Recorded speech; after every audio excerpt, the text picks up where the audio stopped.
Bantuan yang mengalir kemudian disalurkan ke korban bencana termasuk pelaku usaha mikro kecil menengah dan warga yang membutuhkan. Dampaknya, banyak usaha mikro kecil menengah yang bertumbuh. Salah satunya Greenhouse Sintuwu. Usaha ini melibatkan para ibu rumah tangga yang tinggal di Lorong Sintuwu, Kelurahan Lolu Utara. Jenis usahanya adalah tanaman hidroponik dan tanaman organik. Meski baru berjalan selama 6 bulan, usaha ini banyak membantu para ibu rumah tangga di kelompok itu. Nanda Adriana, Lurah Lolu Utara, yang juga inisiator pembentukan kelompok Rumah Hijau, mengatakan awalnya banyak yang pesimis dengan kelompok usaha ini. Kami berdiskusi dengan beberapa teman komunitas hidroponik tentang adanya bantuan dari Bank Indonesia. Kemudian mereka minta bagaimana, apakah Kelurahan Lolu Utara bisa untuk menerima ini. Saya waktu itu belum mengiyakan, tapi saya mau lihat dulu kondisi warga karena saya takutnya warga tidak siap. Jadi saya kemudian saya bicarakan dengan warga, melakukan pertemuan. Hampir setiap minggu kami melakukan pertemuan, ada yang pesimis, membangkitkan semangat mereka. Akhirnya di akhir tahun ini dilaksanakan, ternyata makin kesini ibu-ibu makin antusias, apalagi melihat hasil dari tanaman mereka, menambah pundi selain mendekatkan pasar ke dapur, mendapatkan makanan sehat yang non pestisida, ternyata bisa menambah uang belanja mereka. Jadi yang sampai sekarang kita sudah hampir 6 bulan tidak dibantu, tidak disuplai dengan dana, tapi kita sudah mandiri. Kini sudah ada 50 ibu rumah tangga yang bergabung dalam kelompok ini. Mereka adalah para penyintas bencana tahun 2018 lalu. Mereka mengaku terbantu dengan adanya pendampingan rumah hijau. Itu kita yang dari kemarin tidak tahu apa-apa, setelah adanya hidroponik dan bantuan dari BI ini, kita jadi sangat bersyukur, berterima kasih, dan bisa lah kita mempelajari yang ini kan, yang bertani ala hidroponik gitu.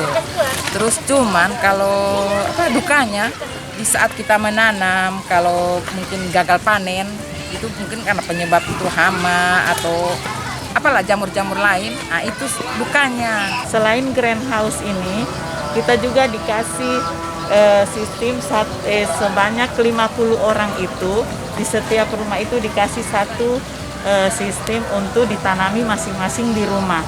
Jadi sungguh sangat membantu rumah tangga yang ada di masyarakat ini juga.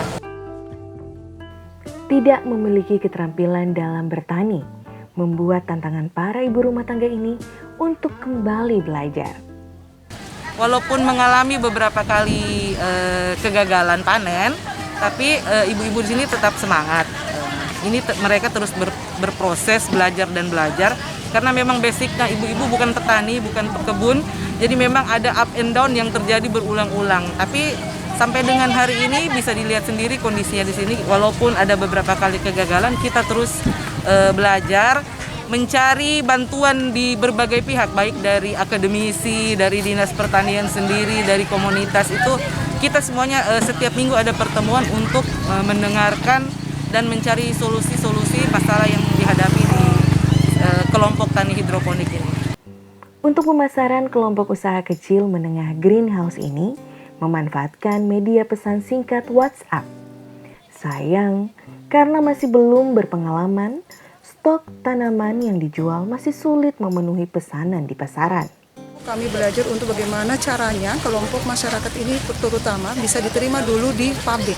Seperti itu. Jadi salah satu cara yang kami lakukan adalah kami mencoba untuk memperkenalkan via media. Saat ini kami menggunakan via WA karena kami tidak menggunakan via yang lain. Kami mencoba untuk melakukan pendekatan terhadap customer karena kebetulan customer yang selama ini ada kan sudah mungkin terbiasa dengan produk ini ya hidroponik seperti itu. Biasanya karena kebetulan posisi tanamnya itu biasanya sama. Pada saat panennya seragam gitu. Kemudian pada saat dibutuhkan produk tertentu biasanya nggak ada seperti itu. Jadi kami selaku market itu selalu memberikan masukan ke kelompok petani kalau bisa nanamnya itu dibagi sehingga bisa memenuhi pasar. Ini menjadi langkah mitigasi para ibu rumah tangga pasca bencana.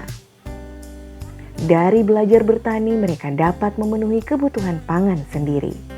Meski di masa sulit selama pandemi COVID-19, kebutuhan pangan mereka masih tetap terpenuhi.